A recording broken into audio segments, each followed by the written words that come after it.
Bienvenidos chicos a este su curso de Ingeniería de Software 2. El día de hoy pues vamos a continuar con los patrones de diseño. El día de hoy pues vamos a trabajar patrones estructurales en donde pues estos patrones estructurales se enfocan en cómo se componen las clases y los objetos para formar estructuras más grandes y flexibles.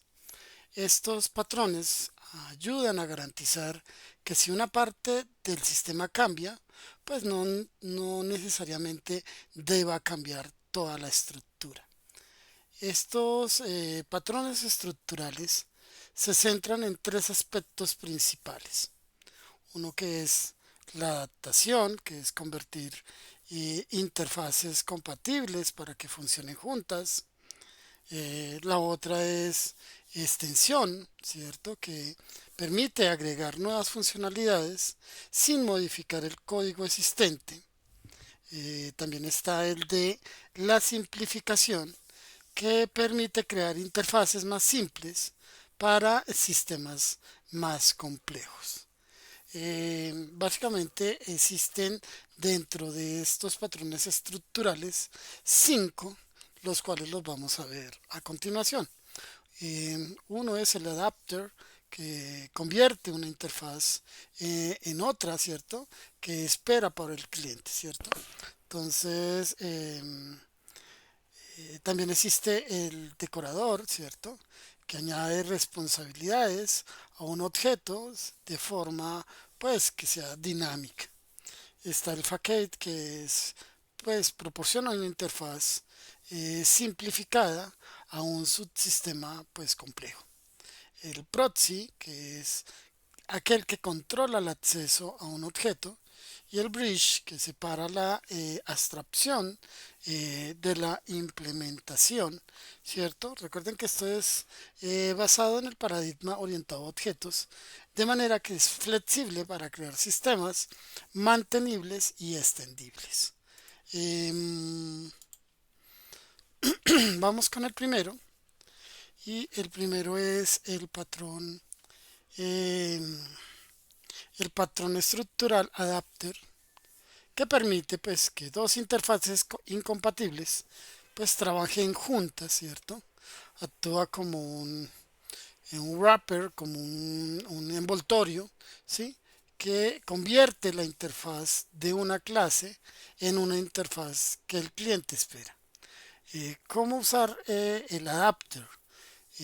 Cuando quieres usar una clase existente, pero sin interfaz, ya debido a que no es compatible con lo que necesita tu código. Cuando quieres reutilizar clases existentes dentro de un nuevo sistema, o cuando necesitas integrar sistemas de terceros. Entonces, la estructura básica la componen cuatro elementos, los cuales son el target, que es la interfaz que el cliente espera; el adaptive, ¿cierto? Que es la clase existente con una interfaz incompatible; está el adapter, que es la clase que implementa el target y que envuelve el avat en el apti, ¿cierto? Y el cliente, que es la clase que usa la interfaz target. Aquí pues tenemos que entender que hay dos tipos de adapter, ¿sí? Está el class adapter y el object adapter. El class adapter pues usa una herencia, ¿cierto? Este no se recomienda para Java. Y el Object Adapter usa una composición un poco más flexible y pues por tanto más recomendada. Entonces vamos a ver el adapter, ¿cierto? Cómo funciona, ¿sí? El cliente usa una interfaz, ¿cierto? El iTarget. Esto entra al adapter, ¿cierto? Que implementa una interfaz que el cliente espera y que traduce las llamadas al adaptee, ¿cierto? Entonces entra la adapti, esta clase pues existe, ¿cierto? Y es una interfaz diferente, el cual pues el cliente no puede usar directamente y lo que se permite es que tenga un resultado a través de lo que el cliente requiera. ¿Sí? Permite pues que interfaces compatibles trabajen directamente juntas, ¿cierto? Aquí tenemos el ejemplo donde aquí entra el target, ¿cierto? La interfaz del cliente, ¿cierto? Luego entra al Adapti, que es una clase existente con interfaz incompatible. Luego entra al adapter, cierto, que el adapter pues implementa un target y pues contiene el adapti y traduce esas adaptaciones a las llamadas. Y luego llega al cuarto, que es el cliente que trabaja pues con el target, ¿cierto? Y sin saber pues está el adapter y el resultado es lo que espera el cliente, ¿cierto? ¿Cuándo usarlo? Cuando quieres usar una clase existente con una interfaz que el cliente no puede usar, ¿cierto?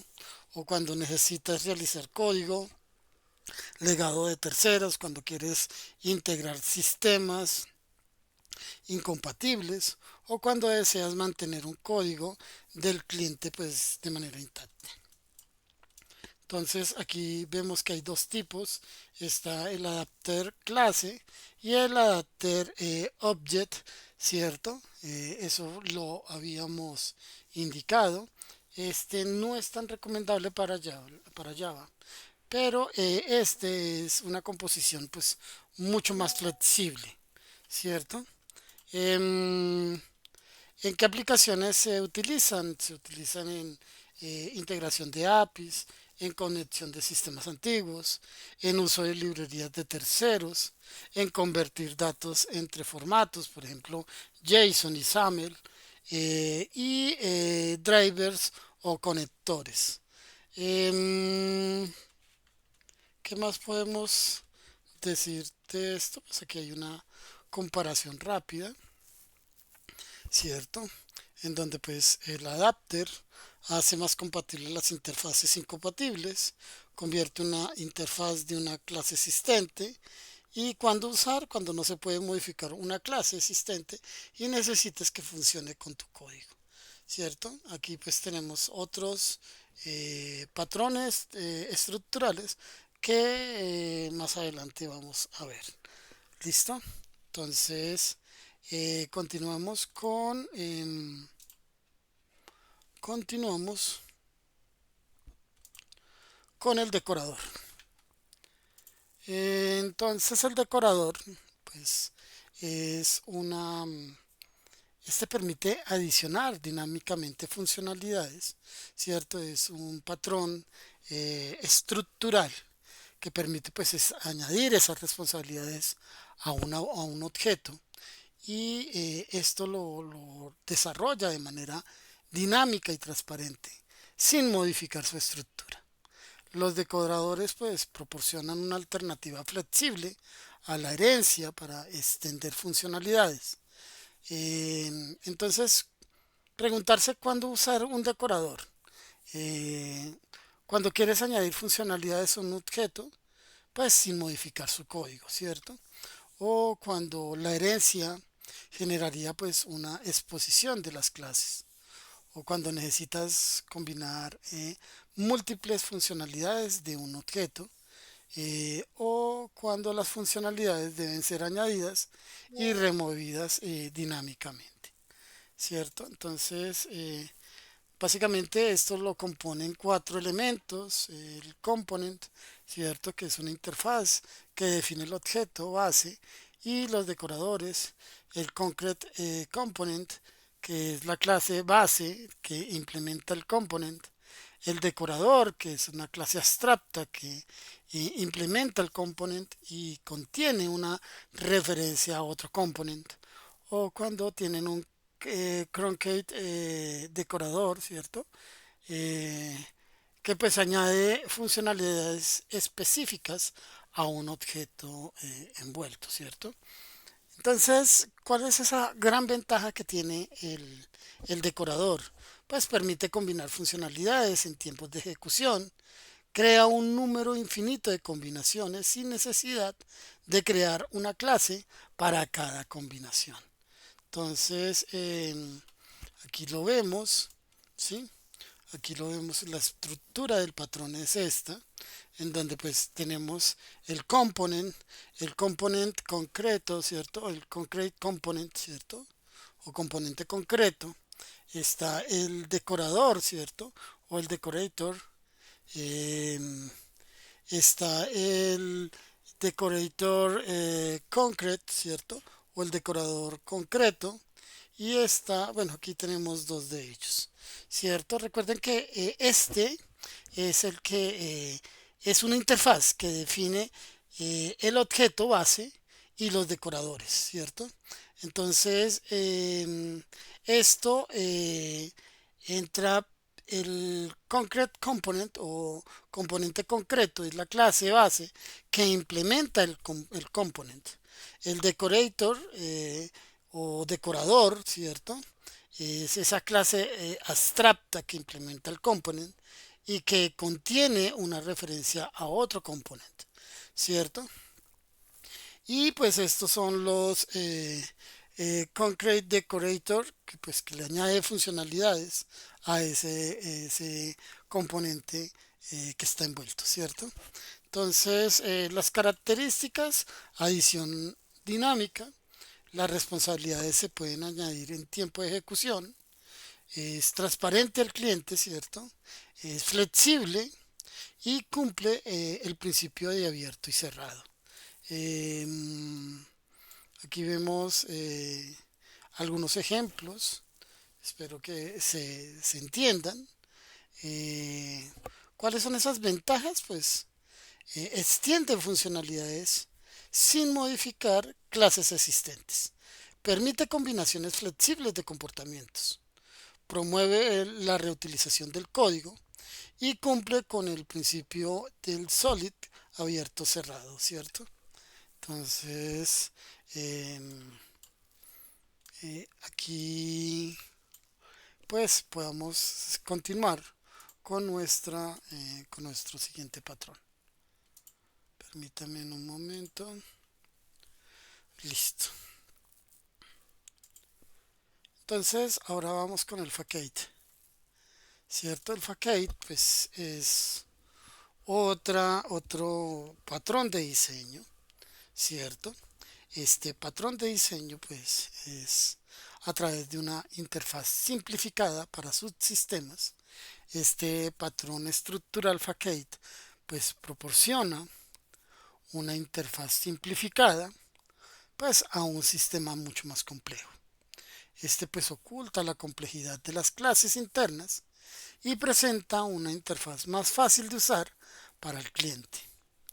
Entonces, cuando nosotros podemos, permítanme un momento, miramos el facade, aquí está. Entonces, cuando nosotros utilizamos eh, el facade, ¿cierto? Entonces, cuando un sistema es muy complejo, ¿cierto? Y difícil de usar, ¿cierto? Eh, Cuando se requiere organizar un sistema por capas, ¿cierto?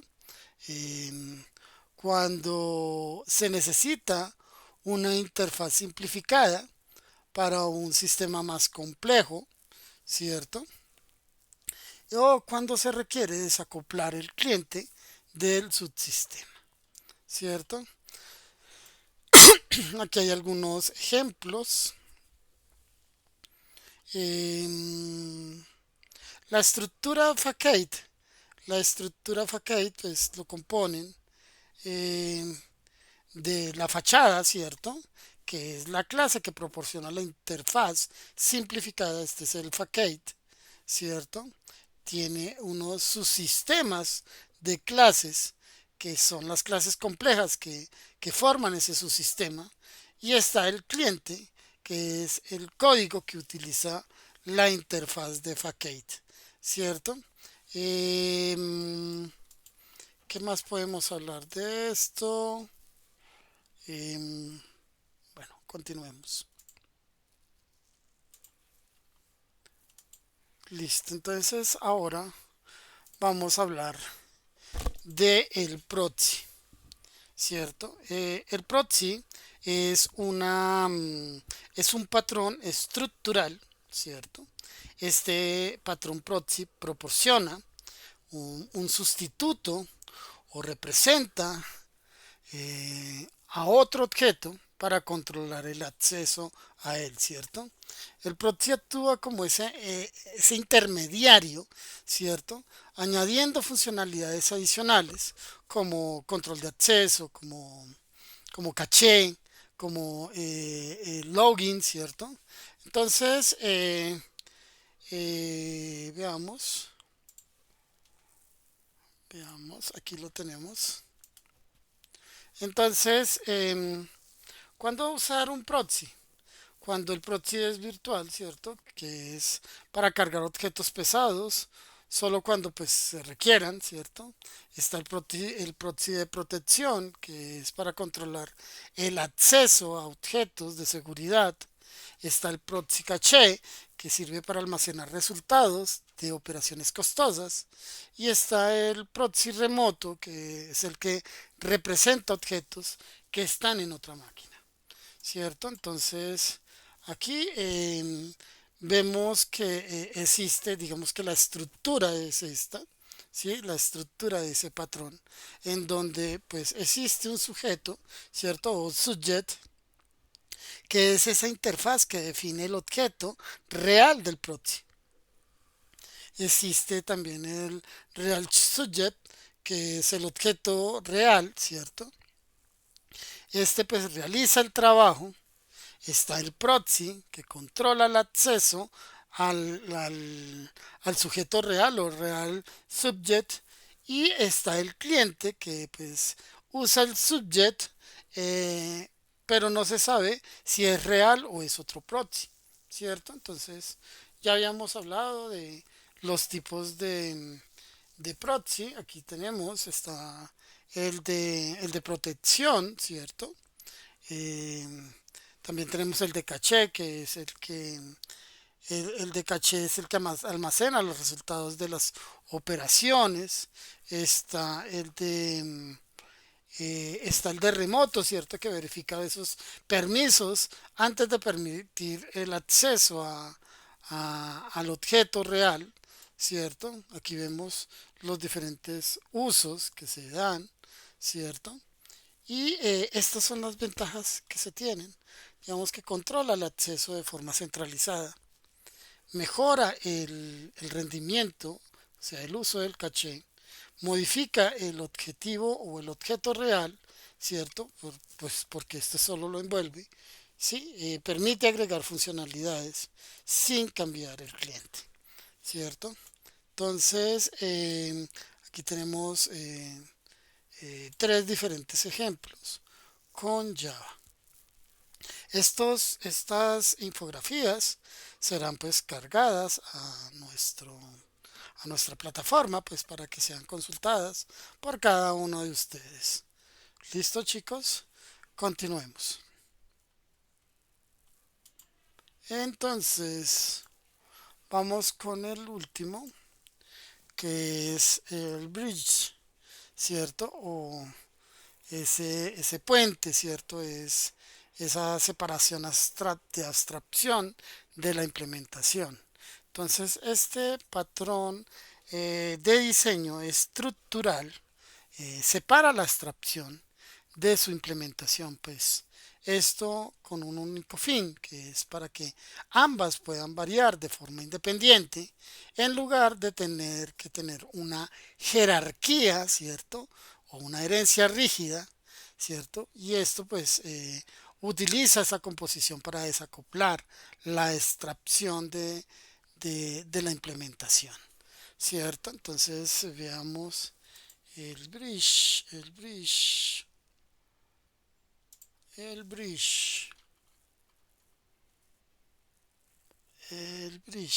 Ah, no lo hice, Perdón, chicos. Ese se los quedó debiendo. Ese se los quedó debiendo. Porque no lo veo. ¿Cierto?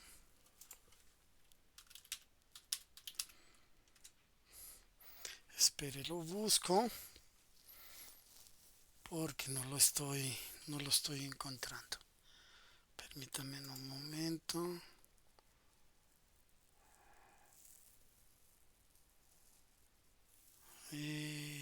No,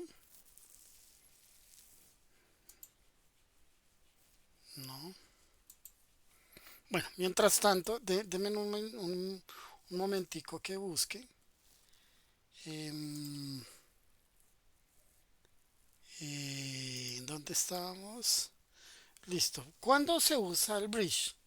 Pues cuando quieres un acoplamiento pues permanente entre la abstracción y la implementación, o cuando la abstracción como la implementación debe ser extensibles por herencia, ¿cierto? O cuando los cambios en la implementación no deben afectar a los clientes, o cuando se quiere ocultar detalles de implementación de estos clientes, ¿cierto?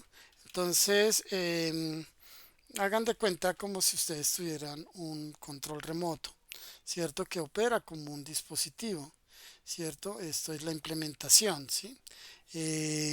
Puede tener diferentes controles remotos como simple, con voz o con pantalla y diferentes dispositivos como TV, equipo de sonido, reproductores, si se dan cuenta. Entonces el control es como esa parte abstracta y el dispositivo es esa implementación. Entonces el bridge lo que permite es cambiar el control remoto sin cambiar el dispositivo y viceversa. Entonces pueden variar estas de manera independiente, ¿cierto? Pues para lograr el objetivo de ese cambio, ¿cierto? Porque pues se le agregan funcionalidades dependiendo de su utilización, ¿verdad? Entonces, básicamente el bridge evita la explosión de esas clases que ocurre cuando se combinan múltiples variaciones de abstracción e implementación mediante herencia, en lugar de que se tengan diferentes clases para diferentes objetos. Entonces, esto pues resulta un poco más dinámica, pues precisamente para poder establecer esta funcionalidad, ¿cierto? Entonces, permítame, estoy buscándolo.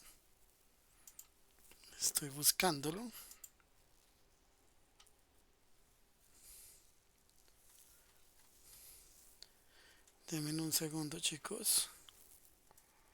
Permítame un momento.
No, chicos, no lo encontré, pero bueno, se las quedo viendo. ¿Listo? Y por último, pues aquí tenemos una tabla comparativa con esos patrones estructurales, ¿cierto? Eh, Cuando nosotros utilizar el adapter, ¿cierto? Entonces, el propósito pues es convertir una interfaz. eh, cuando usarlo, pues cuando son interfaces incompatibles. Y eso es como cuando ustedes tienen un adaptador para diferentes enchufes, ¿cierto? El decorador es el que le añade funcionalidades dinámicas, ¿cierto? Eh, cuando usarlo, cuando son extensiones flexibles sin herencia. Eh, Aquí está el facade, que es una interfaz simplificada, que es cuando se usa cuando pues hay subsistemas muy complejos. Está el proxy, que es un control de acceso, ¿cierto? Y cuando lo utilizamos, cuando queremos tener o caché o seguridad dentro del sistema, ¿cierto? El bridge permite separar esas abstracciones de la implementación y pues cuando usarlo para evitar pues esas explosiones de esas clases. ¿Listo, chicos? Em, Listo. Entonces, básicamente eso era lo que quería traerles el día de hoy. Espero que haya sido bien explicado. Agradecerles, chicos, por su conexión, ¿cierto? Y por participar de esta clase. Muchas gracias, chicos, y nos vemos en la próxima clase.